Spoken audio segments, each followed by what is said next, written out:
Hello, everyone, and welcome. Thank you all for joining us today for this live stream event. My name is Agbena, and I'm the Program Manager of the Microsoft Reactor San Francisco. I'll be sharing session resources with you in the chat, but before we begin, I would like to quickly review two items with you, our Code of Conduct and Event Guidelines. First, please take a moment to review our Code of Conduct. Microsoft Reactor seeks to provide a respectful environment for both our audience and our presenters. We do encourage engagement in the chat, but please be mindful of your commentary, remain professional and on topic. And secondly, our event guidelines. This session is being recorded and will be available on demand through the Microsoft Reactor YouTube channel in about 24 to 48 hours. I'll be sharing the link in the chat for our YouTube channel, and if you have not been on a live stream through YouTube before, please know that you must create an account on YouTube in order to access and interact in the chat. You can set that up right now, and if you're unable to use the chat but have questions, feel free to reach out to us through our social media or meetup. Which brings us to today's session with the Microsoft Security Insights Show. I'm going to bring in our speakers, Chris. Hello. Hello there. We have Rod coming in. Hey, there I am. Brodie. Hello? Oh, there we go. He's back. There we go. The headset doesn't work. I was working on Teams all day. Shucks. Got a technical support issue. Shucks. How's And Edward is here. Edward, are you here? Can we hear you? Of course I'm here. Yeah. Absolutely. So, hello everyone. Recorded January 18th, 2023. Good afternoon / evening. I'm going to start with you, Brodie. You never know how long you're going to be on. How are you, Brodie? I'm doing well. It has been meeting to meeting to meeting today. It is just not stopped. So I'm really looking forward to this. I'm really looking forward to having Chris on. I was actually just talking to Chris's boss recently too. He was like, Chris is coming on the show. Like, you guys are going to have a great time with Chris coming on. So that was one of my meetings today. And honestly, it's just been a whirlwind. This whole week's a whirlwind. I got some new projects starting up. I'm leading them. So extra fun. And other than that, I mean, I'm working out in British Columbia this week. We're house sitting. Oh, nice. In-laws are out skiing. We're nice. We're kind of near. It's called Fairmont Hot Springs. Oh, beautiful. And yeah. So it's just a great spot, Chris. And so we're just watching. We're watching the dog, watching the house, and so I'm in like a little nook in the basement here in my wife's upstairs. Things are good overall. I'll leave it there since I don't want to beat Edward's time for largest introduction. Edward, how are you doing, my friend? My favorite Edward in the whole wide world. Sure. What do you want, Brodie? No, I'm not going to be a character witness of anything. So there you go. No, I'm all right. I busy this week, more than I have been. Was a little under the weather, but I'm better now. Talked to Rod about something interesting today. Rod, thank you for the insight. I sort of transferred that entire conversation from yesterday until today, and I'll give you some update on how that went, but it went swimmingly. There you go. Cool. And just been doing what I think I told you guys I'm going to do, man. I'm studying. I finished up a couple of things that I'm reading on. Nothing that really is asking me for the sort of certification bound at the moment. This is just professional enhancement, learning about some tech. But I did get an interesting email saying that it's time for me to renew my SC 400. And I'm like, wait a minute, I just did that. Yeah, and that's like, yearly. Yeah. I got a renewal one yesterday. Yeah. I'm like, so the things I know that I'm due for, you're not sending anything. The things I know I thought I was already good for, but I'm going to do it. I don't want to take any chance. Probably got something to do with Frank. Frank's probably behind this. Frank's sending you emails. Yeah, I'd double check before you click on a link. Yeah, I would. That I do not want to be the brunt of his joke. You will click on anything. But I do have some technical stuff I want to share with our listeners before we get to our guests. But before then, Rod, what have you been doing? Oh, well, obviously you kind of gave it away. I've been talking to you, so people know about that now. However, I think it's kind of interesting, Brodie, just in case I have an extra headset. I don't know if this works and you can actually grab that. I'm really bad with computers, Rod, so I appreciate you and your authentic wanting to help me. Thank you. Well, sir. for those that don't understand exactly what's going on, prior to the show kicking off live, Brodie, we couldn't hear him. He couldn't hear us. And I thought maybe since he was dog sitting, the dog had probably eaten his headphones or something. I don't know. So, hey, before we do move on, and Ed, you got some stuff to talk about there. I did want to just talk about the elephant in the room real quick, not to bring everybody down, but everybody knows it's public, right? Satya sent an email out this morning, rumors yesterday that Microsoft is letting roughly 10,000 people go within the next quarter, right? Next month or so. So for those that, aren't with us or whatever, I just want to send out, just give people just some support, and for, it's tough, and the things that are going on right now. I've been talking to people all day. You kind of hear things here and there, but it's just kind of sad moment for those folks that won't be with us after this little term here. So I just want to give that out to everyone. So Yeah. Thanks for saying that, Rod. We gotta help each other out. And if you need to talk to any of us, if you need to talk to your family, your friends, like make sure you reach out and talk to somebody if you mentally need it. Right? Don't hold it in. Reach out to somebody for help, regardless if it's this news or anything else. Make sure you reach out and work on that and get the support you need. For sure. And if you're a listener of the show and you're impacted by this, by all means, we're part of your network. If we do not, we will not ban you. Send us your resumes. Use us. Maybe we have someone that's looking for someone with your particular skill set. Reach out to us and we can upload your resume. We can, so don't suffer in silence, right? It is the nature of how things happen in the world of business. Unfortunate, and I hope everybody that was impacted lands on their feet and continue to do the good work for our cyber or whatever you were doing. Yeah, there's no shortage of work out there for everybody. I'm sure everybody's going to land on their feet. Absolutely. Yeah. Here's a quiz for Brodie. Who is this? New T-shirt. I am not even going to try to guess because I feel like my guess is going to be so that I've been doing that like all day to people. Say, hey, who's on this T-shirt? And if they can't answer, it tells me exactly who is not watching our compliance videos. Is it Nelson?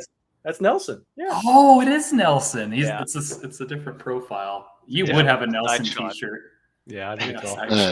I didn't know who this Nelson fella was. Yeah. Hey, let me give you guys some insight. So I've been geeking and frustrating, but at the same time, it sort of takes me back to the roots when you're troubleshooting something and you're getting your hands in. So I'm revamping my lab to modernize it all up, right? I'm updating Sentinel, make sure the workbooks, cleaning it up, alerts and everything else. But I do have an on-premise directory structure that I use to test other things like MDI. Yep. So all of my servers were running 2012 R2. So I updated everything in place to data center 2022. Okay. Domain controller in place upgrade? From 2012 to 2022. That's and you can see his video name today. His little clip on it. It's just as easy to build a new one. I don't know. It's DC's. Well, I am going to build it out because I have a Hyper-V server that has VMs and is one domain controller. And I said, you know what, the physical one, I'll do it. So I did it, and the core services come back up just fine. Takes a minute, throws you off a little bit, reboots, back up, reboot, back up, reboot, and it's back up. But what it did, it broke the MDI and it broke the MDE onboarding. And the sensor started screaming, it throws offline. And I'm like, okay, so it must be something that is snapshot at the time of you deploying the MDI sensor. For our listeners who are not familiar, MDI is Microsoft Defender for Identity, which protects your on-premise directory for type of credential attacks. And MDE is Microsoft Defender for Endpoint, which is part of our XDR, EPP, and endpoint protection. And so when I onboarded that server in the MDE rather than use Defender for Cloud. And then when I put the MDI sensor, the server was on 2012.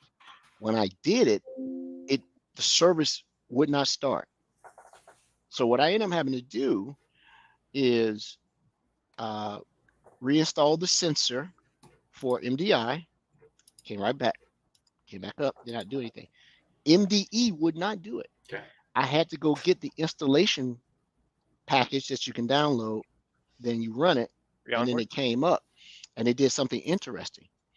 So when I go to my MDE portal or the security.microsoft.com, go to endpoints, there are 2 entries for that domain controller.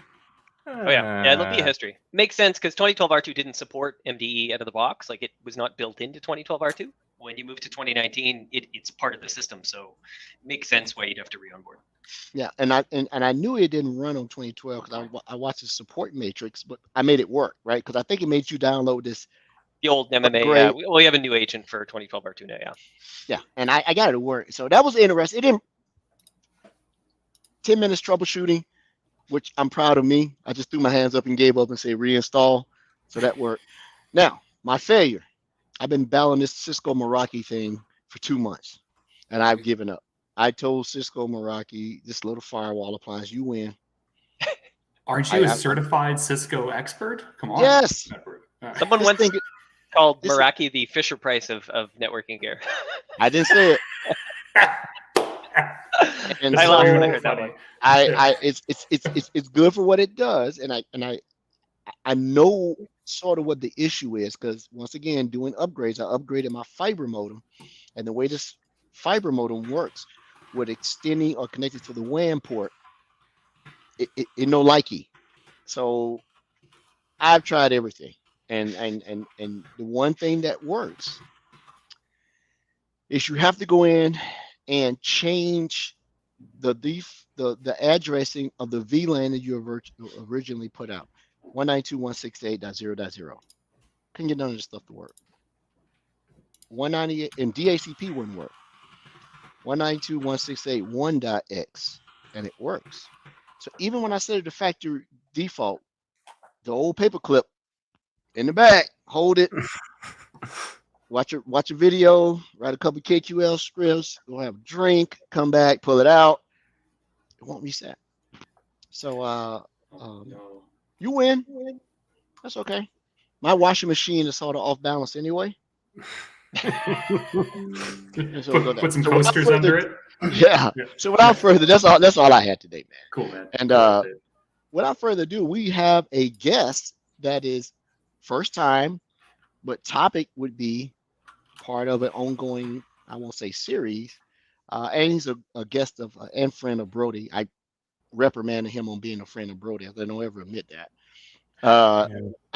Thank you. I didn't actually know Chris and I were friends, so thank you, Edward. We've elevated from acquaintances and colleagues to friends. So well, evidently the check cleared, so you're good. Yeah. So Brodie, would you like to introduce your guest? You know what? I would love for Chris to introduce himself because he's probably practiced his introduction and does a better job than me. But let me just say I've had the pleasure of working with Chris in a few capacities recently, and he's just been a rock star in these interesting and tough technical challenges that we work on each and every week here at Microsoft. In our always never a dull moment in Microsoft. Never a dull moment. And super quick, Chris, like I posted Brian from that project that we were engaging on. He posted an article on the MDE disconnected environment / air gapped environment.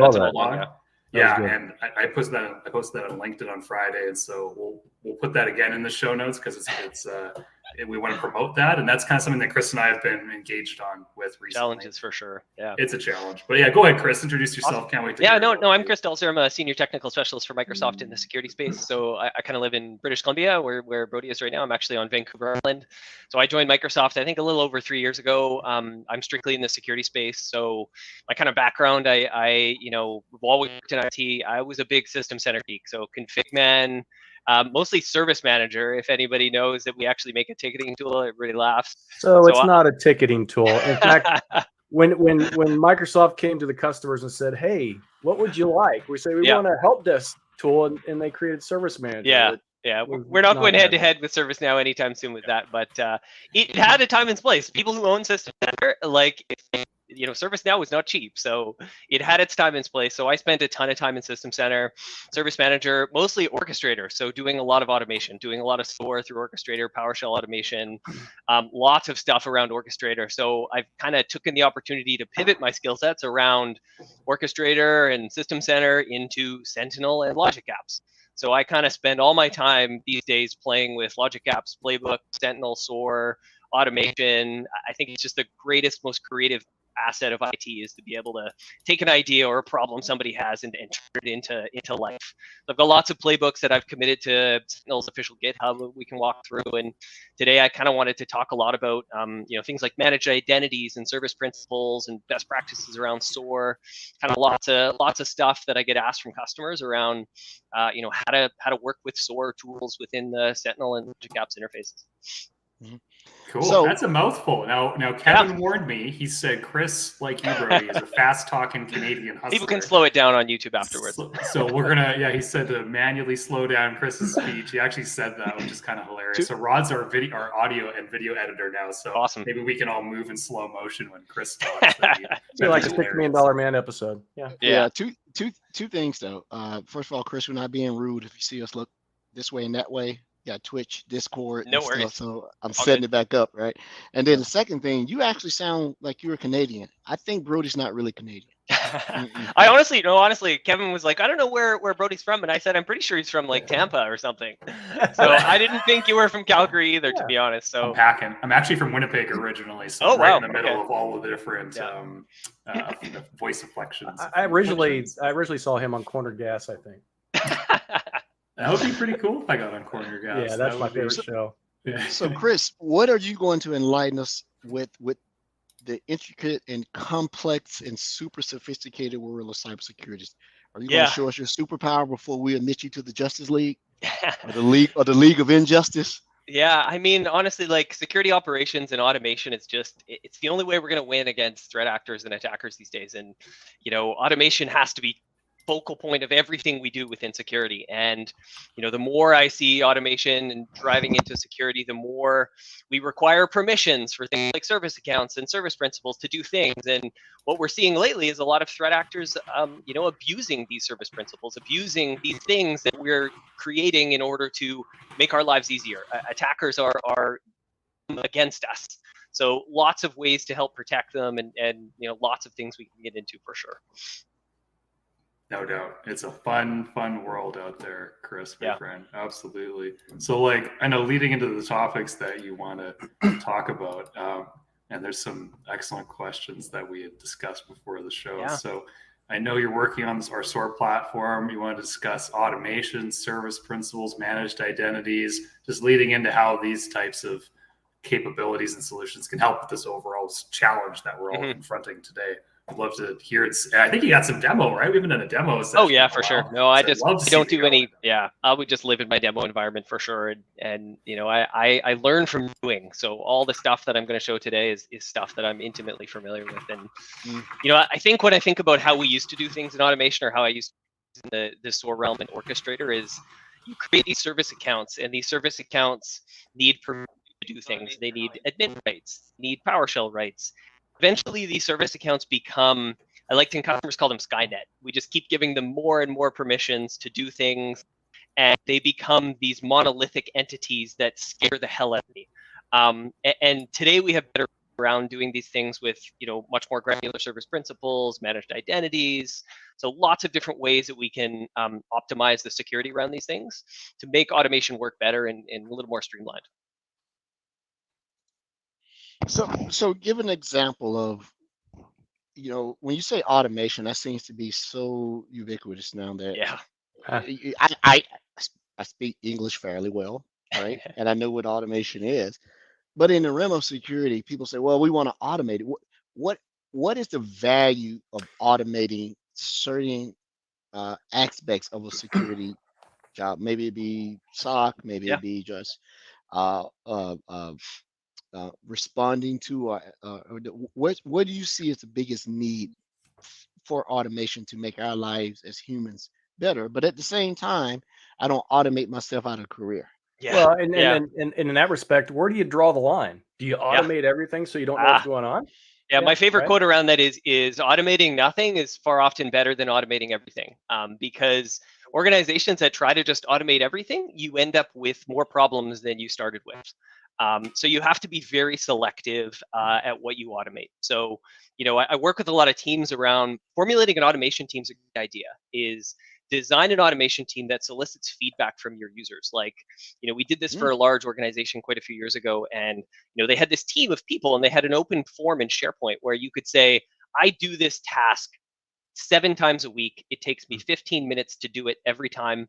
What does that equate to as a total? And they would just gather these pieces of information, whether it be from security, HR, finance. It doesn't really matter who's sending these ideas in, and you can curate these ideas and really decide, is it worthwhile for us to do up of automation to help save time? And in security, we know the answer is always yes, because security minutes matter, right? If I'm spending an hour trying to find an answer or 15 minutes to disable a user account, those things are problematic.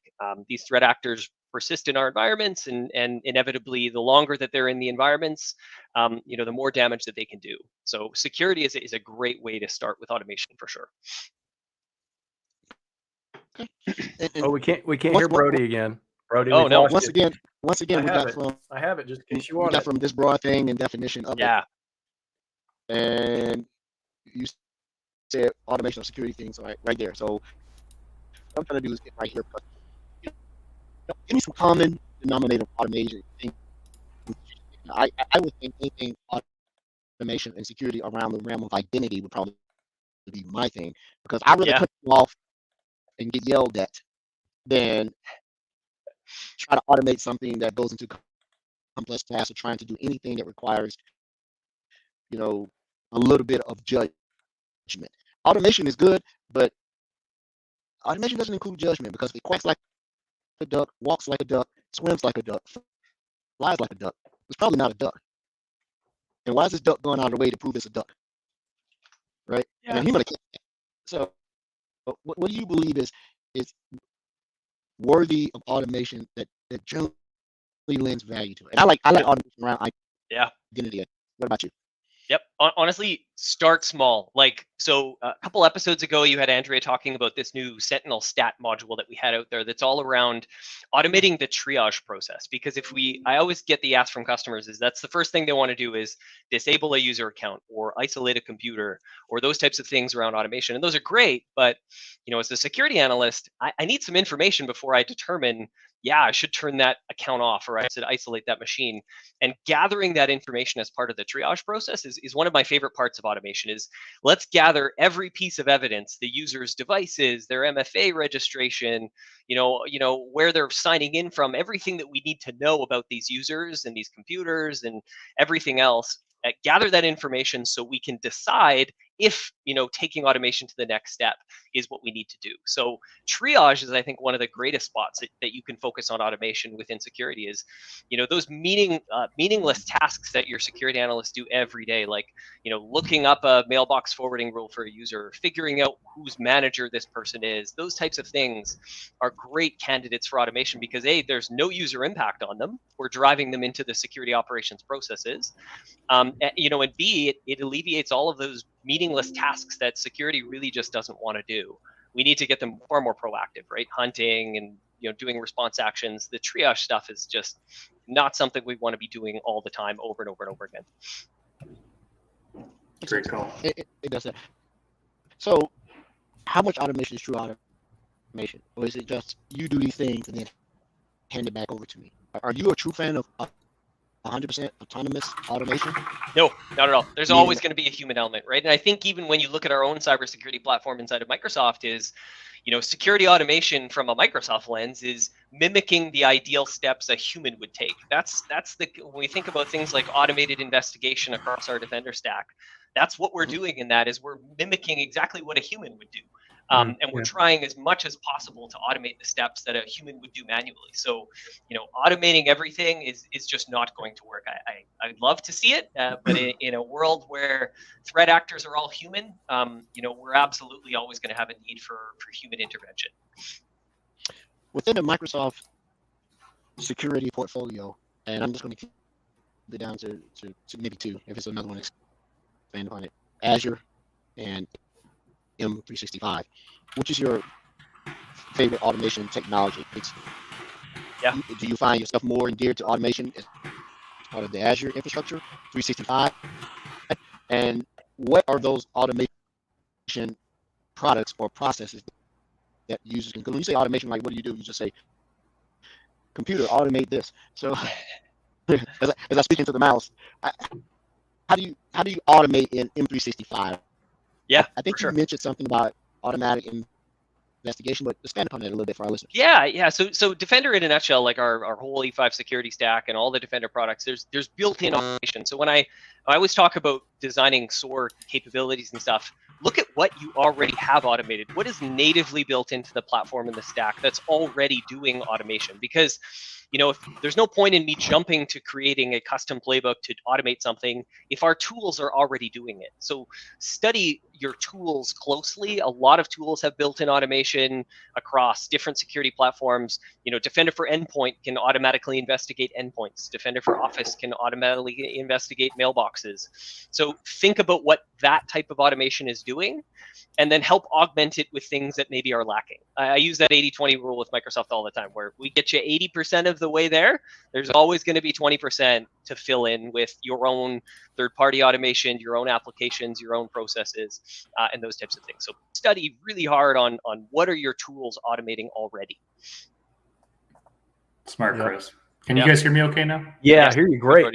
Edward, wonderful. Just so everybody knows, I just want to be real with everybody. We are kind of having some audio issues. Ed, you're kind of having some there for a little bit. Brodie had to log out back in. Chris, you're fine to me, bro. Right. Okay. Like he can't hear you, but I think he tunes you out anyway. So. No, I wouldn't do that. But yeah, Edward, I logged out and logged back in, and that worked. You came through like you were from a robot or something, Edward. I don't know if it's the headsets or if it's the service today. Thanks. Maybe the service today. Is that okay now? Maybe. No. I would hop out, hop back in. Yeah, all right. All good, buddy. Hop back. Yeah, Chris, I'm glad you bring all these topics up. Every customer I'm working with these days is completely short-staffed. They don't have enough people in-house, and they might be in a cost situation where they can't outsource, or they're not. Some customers I work with aren't large enough for like organizations like Microsoft to take on, and when they look at smaller partners, it's just not cost-effective for them to outsource right now, and they're stuck. Right. And so, I know you're well aware of when Andrea first came on and she did the MSTAT demonstration and how that can help automate incident response and help bring only the most appropriate, the lowest hanging fruit, the highest severity incidents to light for individuals in security operations. That's one way of assisting. And like the items that you're talking about today, where what can we do to make sure that we're still including humans in the loop where needed, right? But we're helping reduce just the mass and the noise. Yeah. And I'd love to see what you have in terms of like a demonstration today. But I think overall you probably see that too with customers that you deal with. I'm just going to assume there because it seems to be highly prevalent across most customers we deal with. Yeah, and to be honest, when we talk about Sentinel and kind of that determining factor, people look at that versus potentially a competitor. We're giving them the promise of automation, and I can tell you. From personal perspective, going to some of these conferences, I talk to a wide range of different types of companies, right? Small, medium, large. They all want the automation, but primarily those, small organizations, right? Right. Because they still want to be able to do security, but they have this task list that's this big and their team is this small. So they need to be able to automate that stuff. Yeah, good point. And not only automate it, but get the guidance on how to automate it, right? Because I think there's like a comic out there where it talks about, just, hey, I'm not putting in the time to automate, work is proceeding. There's a lot of upfront work sometimes with getting the automation right, but then the long-term payoff is much better. So that's absolutely a great point. Because we do in Sentinel, now that Chris is back, We do in Sentinel offer a lot of templates for the automation that people can just kind of enable immediately. And I think a lot of times it's like kid in a candy store, like, I want this one, I want this one, you know. But the thing is, you have to do the due diligence. You have to spend the time and set and determine what it is absolutely that you need to automate in your environment, and you need to tune it so it fits your environment, because every environment is different. Users work differently. You have different devices, and there's different ways you approach security for all those different things. Yeah.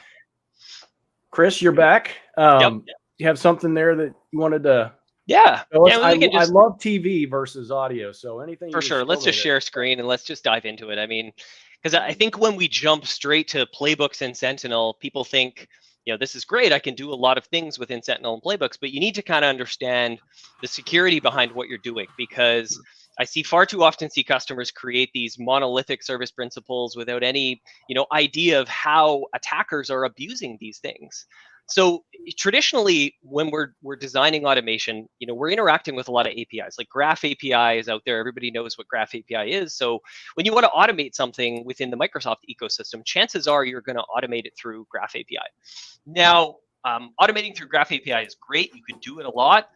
The way that you can do it in the past versus the way we recommend doing it today versus service principles versus what we call managed identities is something we really need to keep in mind. And the first thing a lot of organizations and customers hop to is creating service principles. I'm going to create this service principle and give it the permission I need in order for it to do something within the Azure interface, whether it be Graph API, whether it be Defender. So there's a lot of different playbooks, and again, Rod brought it up in the template library.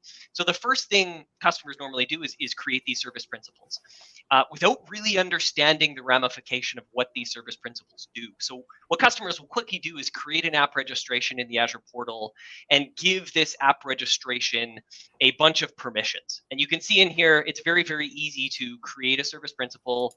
You give it a bunch of permissions. I quite often see them reusing the same principles over and over and over again. In my case, it's a lab, so I don't really care. But in a production environment, you want to, again, part of the zero trust principle is least privilege. Let's create different service principles with just the unique permissions that they need to do to get their job done. And I'll kind of explain why this is critical. So if I have a service principle, I've gone ahead and created it in Azure, and I've given it a bunch of permissions. And it's very easy to say, here's the service principle. I want to give it permission in the Graph API. I want to give it permission to, modify everybody's user account. So there's lots of different permissions, right? Something as simple as reading mail in all mailboxes, right? You can literally create a service principle that has the ability to read everybody's email. And there's many reasons you want to do this, right? It makes sense in a case where, if I want to figure out, maybe who's got mail forwarding rules in their inbox, this might be a permission that I need in order to accomplish that. But what's happening is users aren't understanding the ramifications of these very, very serious and dangerous service principles. Because in order to interact with a service principle, we need a secret. So I would come in here and create my service principle, give it the permissions I need, and then come under certificates and secrets and generate a secret that I would then use in my automation tool. So the way this works is, you generate a secret here or credential, and that secret is used, and now my playbook or my automation can interact with this principle and now do whatever permission the principle has. Now, here's where attackers are abusing these principles.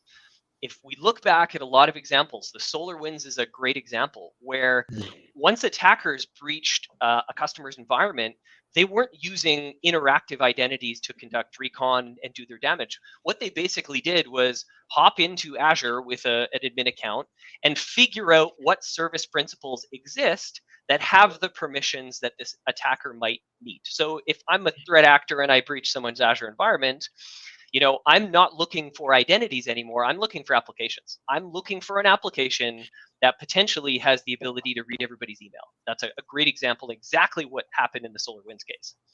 And what those threat actors then do is they figure out who owns the applications, right? Because I created this application in Azure, I'm the owner of it. I own this application. And if you own an app, you have all the permissions you need to regenerate or create a new secret on that service principal. And that's a difficult thing for a lot of customers to understand, because when we think of permissions in the traditional sense, it's I'm a user, I'm Chris Delzer, I don't have any permission to do anything, but the service principal I own does. So it's a little bit of a hop, whereas if a threat actor breached my account, even if I had no permission to anything in Azure, I had no permission to anything, but I own this app. That is all an attacker needs. They could get into my account, they could hop into this application, and they could generate a new secret and then use this principal to conduct their operations, which is exactly what happened in SolarWinds. That's hilarious. I mean, like, so even if you're in a situation where you've got no privileges, Yeah. you need to elevate when needed, and we've done Yes. all of that, just enough access, just in time access through PIM, etc. Yep. Still, if you're an app owner, you can generate Yeah. the secret and use that as leverage to get in. Exactly. That's And there's smart. literally PowerShell toolkits online that do recon. There's a Azure AD recon toolkit, and literally one of the commandlets is find out all the applications that are owned by who and find out what permissions they have, because that is exactly the type of lateral movement that's taking place within customers' Azure environments. Is find what apps are out there, find the one that has the permission I need, find out who owns it, and let's go fish that person. Because once I fish them, I can generate a new secret. So if you take away anything from this session today, is do you have proper logging and auditing on the changes that are happening with these service principals? That is so critical today. So a quick test that you can do in your Azure environment, whatever you're doing from a security perspective, logging perspective, SIM perspective, is completely agnostic. Just go into an existing application, generate a new secret, and then delete that secret. So you can literally come in here and just say, generate a new secret, call it, delete me, give it a, whatever retention period, and then just go ahead and delete it. And see who asks questions. See who in the security team asks a question as to what occurred. Because in most customers' cases, they do not have proper logging and auditing around changes that are made to these service principals. And that's the number one thing, is figure out what principles you own, figure out who owns them, and put in some proper logging and auditing around these things. So, Now, Chris, outside of yeah, logging and auditing, what's the prevention mechanism in the first place? So we need to have an owner of an application. Yep. Right? So, like, other than being a bit more reactive on logging and auditing, which is still important, is there a proactive step that we can take to remove the ability to perform this ad hoc if they have an identity compromise? I mean, it's definitely just do constant proactive inventory of your app registrations and your service principals. Figure out who owns them. Put some strict controls around them. We can do really cool things. We have a platform called, conditional access for workload identities. We have a brand new Azure AD Premium SKU dedicated for service principals. So you can now wrap conditional access around these service principals. So even if a threat actor did get in and generate a new secret, if I have conditional access policies that says this principal can only be used from these IPs or from a trusted device, there's ways that we can prevent them, even if an attacker did get in, from using them in certain scenarios. Smart. Thank you. Go ahead. Can you guys hear me a little bit better now? Yeah. Yes, sir. Absolutely. Thank you. Okay. Maybe because it's storming out here. But let me ask you this question.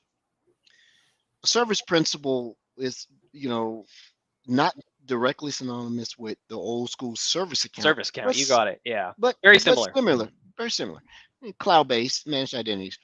My thing is, there are a lot of identity protections that are starting to become just standard out of the box for Azure AD, rather than you happen to go and enable it. Is it the same that when you create an identity and you use an Azure Active Directory identity protection, can service principals be included in those policies of some sort? You bet. Or should there be some different?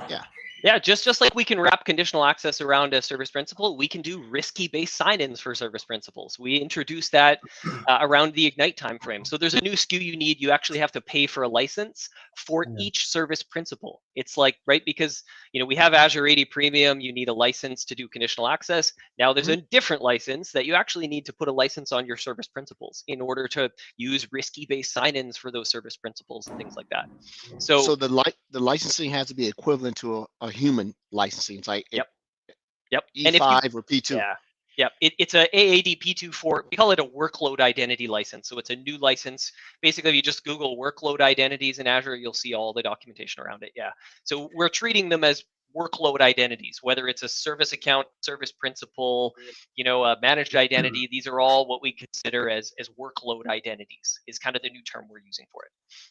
So the service principals, monitoring the service principals. I know Yeah. it looks like you're going to show these. Yeah, for sure. So, templates, but is that enabled automatically as not default at all. when you? Okay. Yeah.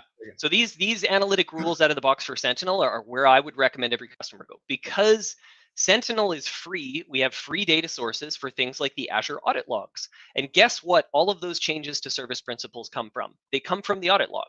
So you can turn Sentinel on for free. You can create log analytics. You can, ingest your Azure audit logs for free, no cost. We're at literally no cost so far, and turn on the analytic rules around service principal monitoring. At no cost. So great way for you to get into Sentinel, POC it. And we have all of these analytic rules. If you just go under Sentinel, under rule templates, and search for service principal, you'll actually see the critical ones.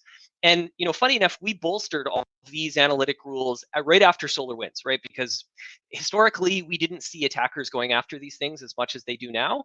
So now there is, we even introduced near real time, right? Because it's so critical. If someone goes in and generates a new secret on a service principal, you don't want to wait 24 hours before that incident gets thrown in Sentinel.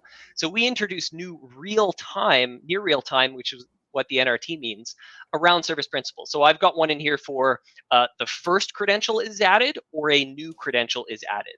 And I haven't tested this one, but hopefully very, very quickly you will see authentication methods have changed for privileged account. That's a different one, but very, very shortly we should see an incident come in here around those service principal changes that went through the environment. So new secret was added to a service principal, that will generate an incident, and then you can go in and review the secret that was generated, whether or not it was valid, and those types of things. This is for your own service principals. This is for ones that you create as an organization that you manage the secret on. There's also a whole nother world of third-party service principals, or what we call OAuth applications. And if we think about, I can create my own and give it permission. Your customers and employees can also authorize third-party ones to do very, very similar things.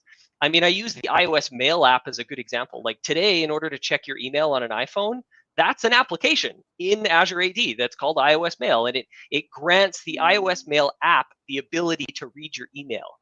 So there's tons of third-party ones that we're starting to see now where you don't generate certificates and secrets on those, but you still absolutely need to be concerned, because if someone in your org consents to an application that gives this third-party app the ability to read everybody's email, it could be a bad day if that vendor was compromised. What we're seeing a lot now is consent phishing. So threat actors building their own service principals in their own Azure tenants and phishing users with them, to get users to click on the link and say, yeah, sure, I consent this app to read my email or read my OneDrive. So we're seeing a lot of rise in consent phishing and tons of abuse of service principals. And I just don't feel like people are looking at these as closely as they should. It's just the number one thing that I see as a big security concern for a lot of organizations. Other than OAuth consent, which was, I think we talked about it last year. Great. That, OAuth consent is the new fish. Yep. How do you prevent, or is it possible to create unauthorized service principals within an environment by virtue of an attack scenario? All right. I mean, you got to go in, you got to register the app, you got to give it permissions, you have to create the secret. Is it something that can be automated in an attack, or does it have to be very deliberate? No, I mean, assuming the person has the ability to create applications, and obviously the permission required to delegate, the API permissions and stuff. That's why it's critical to, again, monitor when a new service principal is created, when no credential was previously present. Like that's an example of where you'd want proactive monitoring. If someone goes in and creates one, gives it permission, generates a new secret, that is ultimately where you would want to go. Is proper monitoring and auditing around that. Your scenario sounds as though it could be isolated to someone who is an Azure consumer, but let's just assume they're not an M365 consumer. So they would probably need to deploy Sentinel and analytic rules to be able to capture this. One of the products that I'm a fan of, still am, Microsoft Cloud App Security or Microsoft Yeah. Defender for Cloud Apps. It catches this type of activity. You bet. Yeah, we have rogue OAuth applications, OAuth apps that look like Microsoft apps that contain words similar. We also develop a whole app governance platform, like an entire something is a security concern when Microsoft develops an entire product with a new SKU dedicated to this particular thing. And this is OAuth applications. Like the app governance suite is designed to do that, not just, monitor whether these service principals are created, but also behavioral patterns. So if you use a service principal that reads everybody's email, like I use like the Proofpoint one's a good example. They have a one that's called Trap. It's an OAuth app that gives Proofpoint the ability to reach into a mailbox and remove email as like a post-breach defense utility. But what if that service principal's doing things it's never done before, right? It starts reading other people's emails or jumping into CFO's mailboxes and reading their email. So, monitoring the behavior of these service principals, what's normal and expected versus all of a sudden it's doing something we've never seen before. That's what, our app governance platform within Defender for Cloud Apps was designed to do as well. So the black hat in me manifested just now. So let's talk about insider risk. Yeah. What's to prevent Chris from going in and creating these service principals to read the CFO's mailboxes, see all of these things? Yep. You have to assume that the old days of the bad guys coming in this way no longer is the absolute truth. Sometimes the threat is this way: insider risk, purview, and all this other stuff. Yep. How do we guard against that type of stuff when someone goes in? It seems pretty basic to do. I want to be able to get everybody's mailboxes. I don't want to do it up on my login contacts. I create a service principal, have it read, and then have that mail forwarded over. And it's licensed, so it looks like it's a person. Is that something that should also be considered? I mean, the line between an external threat actor and an internal one is so blurred these days. Like, the way these threat actors are operating once they're in an environment is employees. So, I don't scrutinize between what's external and what's internal from a security operations standpoint. Is proactively monitor, assume breach, assume whether it's an internal or an external threat actor, they're going to be malicious. Like if you just take that stance of just assume they're already in our environment, you need to focus a lot more on proactive monitoring. So whether it's a external threat actor who's creating the service principal or a malicious employee, it doesn't really matter. As long as those proactive monitoring and alerting is in place, that's where we need to be, for sure. So how does managed identity service principals fit into the new buzz phrase, zero trust? Yeah. So if we think about, the old way of doing things around like what I showed you, service principals and secrets, anytime you have to create a secret, there is a chance for abuse. And it becomes a lot more difficult to control, who generated the secret, or, who has access to the secret and those types of things. So in a particular scenario where we can use what are called managed identities from a SOAR perspective, we can actually do very, very similar SOAR operations without having to manage secrets at all. And managed identities has evolved over the years. Historically, it was limited in what we could do with managed identities. But nowadays, you can absolutely do a lot more with managed identities in the fact that, I don't have to create a service principal and secrets. I can use managed identities. So I want to kind of talk a little bit about, the differences between what I showed you from a service principal and what we like to see a lot more with what we call managed identities. Okay. So yeah, managed identities in a nutshell is, they're a different way of creating similar to a service account or a service principal, but the benefit is you don't have to manage credentials, right? This is the absolute benefit of using a managed identity over a service principal is you don't have to manage the credentials for it. Microsoft and the Azure platform does it all for you. You can't see what the credential is, and the credential can, essentially live with the life cycle of the resource. So there's two ways to create managed identities.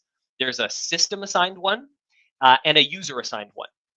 So system assigned is similar to the service principal idea that we can create a universal managed identity that I use everywhere across my environment.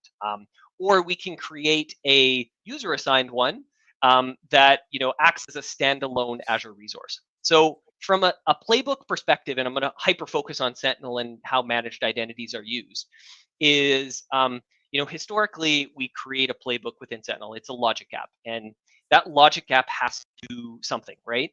And I'll bring the sort of stat module up as an example. So we talked about MStat a few episodes ago. If you haven't, go back and listen to it. But it uses the concept of managed identities within it to do these SOAR operations.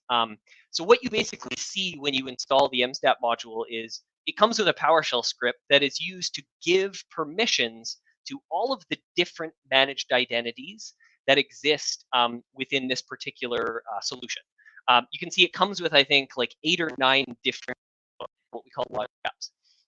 Each one of these logic apps actually has a managed identity associated with it. So it's very, very easy to create a managed identity with your logic apps in question. You can just basically bring up a logic app inside your environment. So I'm just going to pull up logic apps as an example. And just show you an example of a logic app. Within that logic app, and I can bring up one of the MStat ones, is there's this notion of creating an identity in here. So you actually are basically saying, I want this logic app that is called Get MDE Insights to become a managed identity.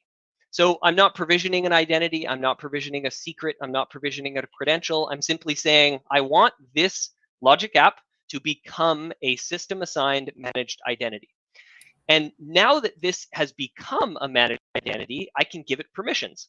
I don't have to maintain or manage secrets at all anymore. I can simply use delegated permission models to give this managed identity permissions. And this is exactly what this PowerShell script that comes with the MStat module is designed to do. Is it's designed to basically give each of these logic apps the permissions they need, or each of the managed identities. So in the case of the Get MDE Insights, you can actually look down, they've developed a function in here, but you can see specifically around the MDE module, which is Defender for Endpoint, actually needs 4 permissions and a role in Sentinel. And this PowerShell does just that. It's basically giving this managed identity the permissions it needs. It's giving it user read all, it's giving it machine read all, and it's giving it the role of Sentinel responder.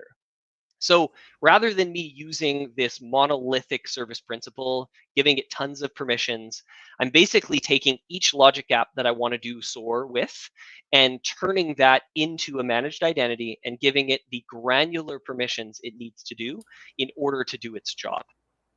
So it's a little more complicated than using a single service principal for everything. But the idea here is that we can natively use this managed identity within a logic app. And quite often you do this all the time with SOAR. Storing stuff in Key Vault is a good example of where you might want a managed identity. You can store your secrets in Key Vault within Azure, and you use a managed identity to retrieve those secrets. Right. There's lots of different ways that you can do that for sure. That's smart. This reminds me, just being like in an on-premise Active Directory environment, similar to your group managed service account. Yeah. This is important segregation, right? We're just giving just enough access to these identities, but we're not managing the secrets within them, or like we did back on Active Directory days, we're not having to deal with the password expiry and all that interactive login stuff. It just makes sense to have this set up on a one-to-one basis where needed. Yeah. So in the case of this logic app has to pull a key out of Key Vault. I give the managed identity access to Key Vault, and I use an API call within a logic app. And down here from authentication, I simply say managed identity. That's it. I don't have to put a password in here. I never need to manage secrets. And when I delete, this is my favorite part, is when you delete this logic app, the managed identity goes with it. So you're never left with service accounts that don't do anything anymore. Once I delete this workflow, the managed identity goes along with it, and it's just a far more effective way. So not only do you have to manage secrets, no more secret management, much more granular permission, but the managed identity lives with the resource throughout its lifecycle. That's awesome. So Chris, help me if I'm misremembering this, because I was Azure, introduction heavy, and then M365 and Sentinel and all this other stuff. But wasn't there a point or time, and I haven't seen it, maybe it's somewhere else, that when you used to create these secrets and manage identities, they had non-expiring parameters. Now it seems like they will expire you after 2 years, regardless of You what bet. you're setting. Is that the case now, that you Yeah. cannot create an unexpiring secret slash attached to a managed identity service principal? No, I don't. So managed identities, it manages the secret automatically on the back end. So it automatically renews it. I can't remember what the cadence is, but you don't need to be bothered with that at all anymore. When you use a managed identity, you just use it within the Azure interface and the Azure environment, and it automatically retrieves the secret and uses it within the environment. There's no need to manage secrets. I think from a traditional service principal perspective, I think you can still create a secret with no expiry. I haven't tried it in a while. Potentially, if I went and created a new secret, looks like 24 months maybe is the limit. So, but yeah, creating secrets that don't expire, a huge cause for concern, right? Mm-hmm. Absolutely. So let's talk about it. Let's talk about the SolarWinds thing and backtrack a little bit. This is super interesting because you're starting to see more automation and managed identities and API secrets and access based on certain roles. So if we look at the SolarWinds fiasco, I'm trying to frame the question right. When you look at managed identities, is it and all or nothing, or is there let me change it this way. If I got to a service principal, is there a way to escalate the privilege of the service principal / identity, or you keep looking till you find one that's privileged enough to do the nasty things that you've talked about with the environment? Yeah. I mean, threat actors they're looking for the ones that are privileged enough that they have the access to, right? So those custom roles, right? So it's those custom roles, and I saw the custom role created there. Is there a dictionary somewhere? Because creating custom roles sometimes can be just as difficult as anything else, right? Mm-hmm. Yeah. You saw with that Defender stuff there, the custom roles. How do you know you have too much, right? Where is that reference that you can look at? Yeah, I mean, it's difficult, especially when we get into API permission. So what I like to do from an API permission perspective for that sort of dictionary of what's possible is, just create your own service principal and, or again, our Graph API documentation is really good. Anywhere we have an API, we generally have pretty good documentation, but you can absolutely browse the list of APIs that are available out there. If you just create a service principal as an example, I can now browse everything that's possible. Like I can search for, Defender as an example. I think we call it still Windows Defender Defender ATP. And I can say, here's a dictionary of every possible permission that I could give it from an API perspective. So rather than you giving it, full administrative rights, give it only the individual API permissions your managed identity needs to do its job, and this is why I always bring up MStat, because that's exactly what it's doing. Could we get away with giving it all the permissions to Defender? Absolutely. But we know this playbook is only doing a very few things. It's looking at KQL, it's reading computers, and it's, reading people's mailboxes for mailbox forwarding rules. So we're giving it very granular permissions. So kind of browsing the API database around those gives you a good idea of how, and this changes so fast, right? So, get familiar with everything that's in here so you really know how granular you can get. It sounds like the versatility of managed identities and secrets and stuff is a liability, because can you use traditional identity management by putting them in role groups? Yeah, absolutely. I mean, but again, where are you going to put the password for that? If I have a logic app, the last thing you want to do is hard code a password in a logic app that uses a standard user account. That is just an extremely bad practice, right? Or I just put it in a config file of that. Yeah, or just something on your desktop. Whereas in plain text. Yeah. And this is why I absolutely love logic apps, and Sentinel are a match made in heaven, because as soon as you take the SOAR platform out of the SIM, then you got a problem, because all my data and everything I want to interact with is in Azure and Office 365, but my SOAR platform is over here with Palo Alto. That's a then good that point. becomes problematic because you have to manage credentials and the communication between them, whereas Sentinel and Logic Apps are in the same environment. Graph API, Office APIs, they're all in the same environment. So managed identities, it's just so much easier keeping your SOAR, your Logic Apps, and your SIM, Sentinel, in one contained environment. That's why they love you on sales calls, Chris. And I know I'm coming in and that's the majority of the question, but I'm super interested in this. It's pretty cool because you know how it works, but you don't know how it works. We know the buzzwords. So Yep. when you look at this from a Sentinel perspective, how do you write detections that look for that? I know what I want to ask. One of my favorite features in Sentinel is Yuba. Does this managed identities manifest as abnormal behavior as though a regular user would inside user in entity behavior analytics? Yeah, so today we don't do UEBA for managed identities. I mean, I think that's a really cool idea. Just like we do, it's similar to how app governance works, right? App governance in Defender for Cloud Apps is like UEBA for service principal. So you're right. I think we need a little bit more behavioral analytics. One thing that I like to do is just do some dashboards with KQL around managed identities. So there's an example where, extract sign-in logs and operation logs around your managed identities so you can understand, here's a managed identity called run KQL query. I know what it's doing, where it's authenticating from, what command it's running in the audit logs to really study, whether or not this is normal or abnormal behavior for that managed identity. Yeah, one rule we have here, you can't show the goodies without sharing. Is that workbook really available for anybody that's running Sentinel? No, I don't have this one published particular, but it's very, very simple from a sign-in logs perspective because we didn't cover it, but obviously we've bolstered the sign-in logs around managed identities extensively. Like that was part of our push, was to really get this data in there around minimizing the blind spots. So after SolarWinds happened, we basically beefed up our audit and logging to introduce a whole host of new tables within log analytics to start monitoring for service principal sign-ins, managed identity sign-ins. So all of this new data is available in new tables within log analytics. You just have to kind of turn it on.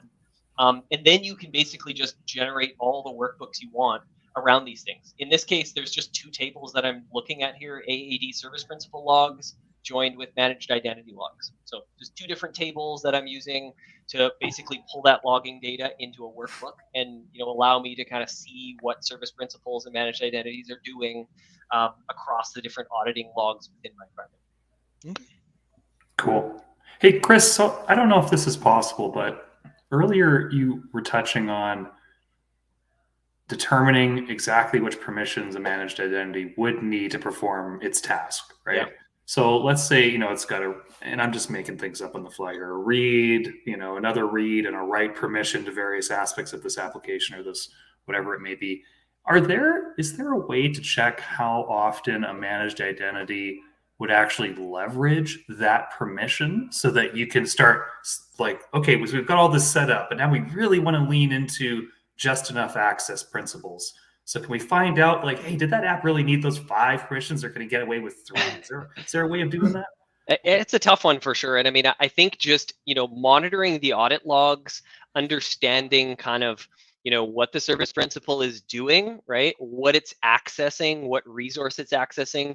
The trouble is a lot of the audit logs are spread out. Like if I have a service principal that is making changes to or isolating computers in MDE, I'm not going to really know, from a logging perspective, how that server or managed identity is doing those things. Where would I look to find that? I'd have to go into the Defender for Endpoint environment and try to figure out from an auditing log perspective, where that managed identity did those things. So in many cases, like making sure you're kind of pulling all of your audit logs from the different applications into one environment. So, you can track what was called from where and when, but it becomes problematic for sure because, API permissions are Graph, Office 365, Defender, they're all over the place. And those audit logs are not necessarily in one spot, which absolutely can be problematic. Thank you. Well, educate me on how managed service principles work? Can they be exposed and abused through something around B2B or B2C? Yeah, so managed identities work best. Obviously, they only work in a contained Azure environment where you have a service like Graph API and a logic app which exists in Azure. Those two things talk to one another is a great use case for managed identities. Those have obviously less of prevalence for abuse because there's no certificates, no secrets to manage. It's a lot more difficult for a threat actor to get access to those managed identities and those things. Whereas service principals, they can be used anywhere, right? That's why it's critical from a service principal perspective that you have things like conditional access wrapped around those things. So if a threat actor got a hold of a service principal, generated a new secret, all I need is that secret, that client ID and that secret, and I can use that service principal anywhere on the planet. Like I could use it from a different country and those types of things. So ensuring you have proper conditional access rules around those service principals to ensure that if the secret does get out, there's a lot more walls around those service principals. And once again, I'm asking questions. It's actually super interesting about it because my mind is churning like, oh my God, I could abuse it this way. How about this route? Tell me if this is possible, or if you've never heard this. Yeah. It looks like it's a service account, but it's a managed identity. There's some nuances that are very deliberate because it is in the cloud. But how is this affected with synchronization between an on-premise directory? Are those excluded? Or there's something you need to take into account in excluding doing your synchronization? Or could I jump from Active Directory, a compromised Active Directory environment, see these things inside the AD Connect, whatever that thing, and then jump over? Yeah, you wouldn't see them, they don't synchronize back to on-prem or anything. But again, that's what we're seeing threat actors do is once they compromise an on-prem AD account, they are after Azure, right? They're going to Azure. So if that on-prem AD account is synchronized to Azure AD and that threat actor gets into Azure AD, then they will set their sights on those service principals, trying to find the service principals that they need in order to conduct their operations. So let me ask another question. Are you guys having difficulty hearing me again? Yeah, a little bit. I don't know how Chris is understanding you. I don't Maybe I read lips effectively. I think you guys are giving Chris too much credit. I'm using the force. I'm just sending it to him through my mind. Yeah, So I think we using should all the force. let's test Chris's ability, his skills. Let's just all mute and start talking and see if he can answer. I'm not that good. I'm sorry. I apologize to our listeners. I have no idea what's going on. Yeah, no worries. But yeah, use managed identities first wherever possible. If the use case fits a managed identity, it just makes sense. Two, if you have to use a service principal, with a secret, make sure you have proper logging and auditing turned on. Make sure all the new tables that log sign-in activity, those types of things, risky workload identities, make sure all that data is in your SIM as well. Yeah. Thank you. I think this is super informative. I love KQL and I love these workbooks, but do you have, before we kind of have to close out here, do you have some kind of analytics rule to tell when people have more than 100 browser tabs open? He's not bad. I do not. You know what? That's not bad. That's not You bad. can kind of read the first letter of each. I talk to people and it's like half the icon of the Microsoft logo on the alert page because they. So I do the vertical tabs. That way I can read everything. So I literally have so many open. I switched recently. You get these large widescreen monitors, and I was like totally against like edge collections and vertical tabs. Like, don't tell me how to use a browser. But then I started using them, Rod, and actually it helps. It helps a lot.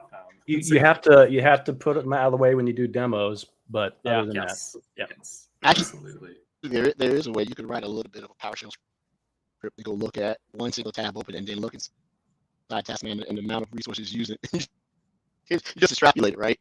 Like if it uses this amount and that's this amount, Rod has 120 tabs open. There you go. You can see all my analytic rules did trigger on the creation and deletion of that secret. So, that's the easiest test you can do. Just hop in, find one, create a secret, delete it, see if your security team says anything. And if they don't, clearly there's no logging and auditing at play here. Thank you. And the article you posted earlier, I know it was a 2021 article. Yes.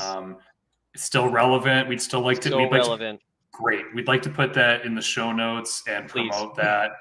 because we want to make sure everybody knows that this is obviously the method that people should be implementing moving forward. Like what you'll notice in the article, again, this was when we started to release a lot of new tables. There's way more. Like if you go into the Azure AD connector in Sentinel now, there's an extra 5 or 6 tables we've added with more and more data. So everything in this article is so critical, but just feel free to introduce even more tables to get more data inside your environment. Thank you. That's awesome. Rod, did you want to quickly touch on that announcement or talk about the Learn article before we go? Yeah, Chris, if you want to jump over to incidents, open one of those incidents up, go to full detail. Well, let's get something. Yeah, you've got plenty of entities. Oh, in yeah, there. for sure. So, I just want to mention this. This is something that kind of been touching on for a little bit with the product team. This is brand new. This is actually rolled out to our customers overnight, right? We had a webinar about this yesterday. This is the new incident experience. This is super awesome. This has been in the works for a while, and absolutely needed. Customers have requested us to do something different because the information, the way it was displayed, was just inefficient. And if you know me, that's my huge OCD. If it's inefficient, I hate it. I'm not even gonna deal with it. But there's a lot to this. I think everyone should kind of check this out. This gives you a lot of capability. You never have to leave the incident blade anymore. You go to your activity logs. You can open up tasks. You can type. You can run playbooks on individual accounts or hosts. There's a welcome addition for sure. Yeah, it used to be an analyst would have to open multiple tabs with the console. Hey, I need to do some enrichment. I'm going to go do a query. Click logs. It just pops up in a display. Yeah. So it's pretty awesome. Yeah, and the activity log has kind of changed a lot. If you'll notice in the new one, it's in a different window, kind of off to the side. One of the caveats that I realized in testing, and I've been pinging the PGs around a fix, is anytime you're embedding hyperlinks, and the MStat module does just that. I'm not going to cover this in detail, but if you're embedding hyperlinks in the new activity pane, your URLs have to specify a source. This was a minor bug that that the PGs are not going to fix. We just need to make sure that when we're putting comments in the new activity pane, you have to specify a source, or it'll actually open within the activity pane, which is no good. It'll wipe it out. A couple of things I've heard complaints already is, number one, it doesn't support inline images anymore. The second one is, if you open the logs blade or the logs window, you can't open a second tab to do multiple queries now. So they're kind of looking for that. So that's okay. I think it's a welcome addition for sure. Having everything organized, having similar incidents, all these top insights on the right around, UEBA queries, and is this an operation that this person's done before? Is there many matching threat intelligence indicators? A lot of this data is now right in the front of what we need from a security operations perspective. So before we go, I'm going to try my best to get one clear question out. This is in the chat. And it sounds good. You sound good now. My wife must have been downloading the internet. Who knows? So probably taco recipes. How did you know she's cooking?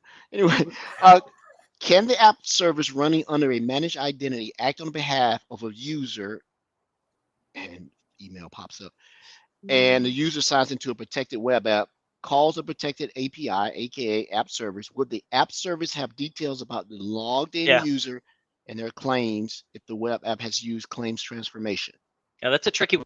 I don't think that would be a managed identity would never act on behalf of a user, but a service principal would. You can give a service principal what we call delegated permissions. So that service principal does act on behalf of the user.